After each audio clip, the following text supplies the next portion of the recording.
Un marchand possédait un perroquet, un très beau perroquet.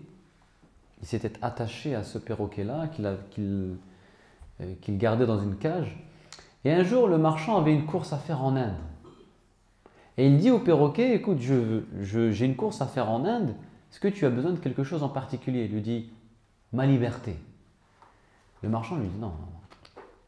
Tout sauf ça, tu m'appartiens.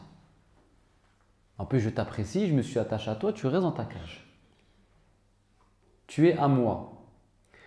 Bon, déçu, le perroquet dit, bon, écoute, ce que j'aimerais dans ce cas, c'est que tu transmettes, que tu dises à mes cousins qui vivent en Inde, parce que le perroquet était originaire de l'Inde, et que tu dises à mes cousins de l'Inde les conditions dans lesquelles je vis, que je suis en cage, prisonnier, que mon maître ne veut pas me donner ma liberté. Tu te plains de ma situation, de ma part.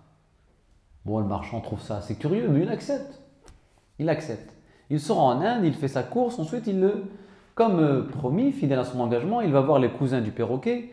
Voilà, bon, votre cousin me dit de vous faire part de sa condition, de sa situation désastreuse. Et là, un perroquet tomberait de mort au pied d'un arbre. Le marchand est surpris, il dit, mais ils sont fragiles ces perroquets. Il retourne chez lui et il dit à son perroquet, écoute, j'ai transmis tes nouvelles à tes cousins et l'un d'entre eux est tombé raide mort. Et le perroquet lui-même tombe raide mort dans la cage. Là, le marchand est triste, il dit, mais ils sont très sensibles ces perroquets finalement. Il ouvre la cage, il prend le perroquet, il le pose au bord de la fenêtre en attendant. Et là, le perroquet déploie ses ailes et s'envole. Le perroquet se rapproche tout doucement à une certaine distance du marchand et lui dit, en fait, tu m'as apporté une bonne nouvelle de l'Inde. Mon cousin m'a transmis un message codé. Quel est le message codé? Je ne comprends pas. Tu veux ta liberté?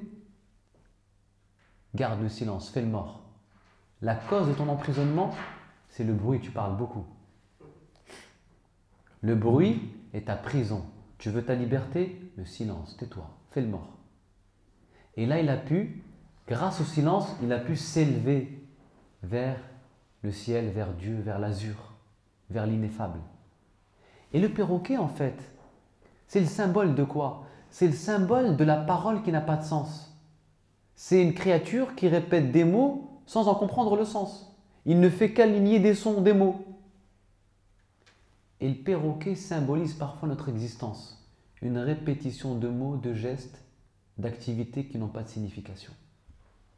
Parfois nous vivons tels des perroquets. On répète un certain nombre de gestes, on répète nos prières, on répète un quotidien sans signification.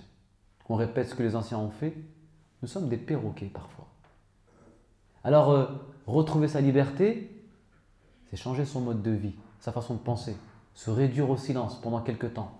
C'est comme ça qu'on accède à l'ineffable, à l'absolu.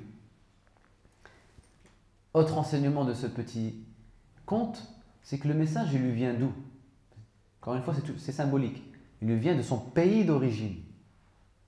C'est une façon de nous dire que, en fait, le véritable message, c'est celui qui vient de notre nature d'origine, al-fitra.